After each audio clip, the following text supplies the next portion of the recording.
প্রশ্ন, এক পশুতে শরীকের সংখ্যা কত পর্যন্ত থাকতে পারবে? দেখেন, দুই ধরনের পশুতে শরীক হতে পারবে, এক ধরনের পশুতে শরীক হতে পারবে না। ছাগল, বেড়া, দুম্বা এগুলোতে শরীক হওয়ার কোনো সুযোগ নাই, এগুলাতে শরীক হতে পারবে না। ওট এটার মধ্যে শরীক হতে পারবে। গরু, মহিষ, কাটারা এগুলাতে শরীক হতে পারবে। কত শরীক পর্যন্ত হতে পারবে? 7 শরীক। 7 শরীকের উপরে না, 7 শরীকের ভিতরেই থাকতে হবে, 7 শরীক পর্যন্ত হতে পারবে।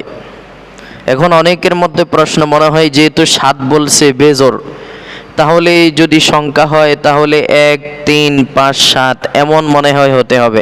না, আমাদের এটা সম্পূর্ণ ভুল ধারণা। বেজোড় সংখ্যার হওয়া জরুরি না, এটা আমাদের ভুল ধারণা। বেজোড় সংখ্যা হওয়া জরুরি না, জোড় সংখ্যা হইলেও হতে পারবে। আপনি 1 শরীক হতে পারবেন, 2 শরীক হতে পারবেন, 3 শরীক হতে পারবেন, 4 শরীক হতে পারবেন, 5 শরীক হতে পারবেন, 6 শরীক হতে পারবেন, 7 শরীক হতে পারবেন, কোনো সমস্যা নাই। বেজোড় জোড় এটা নিয়ে কোনো সমস্যা নেই। তাহলে 7 শরীক পর্যন্ত আমরা হতে পারবো।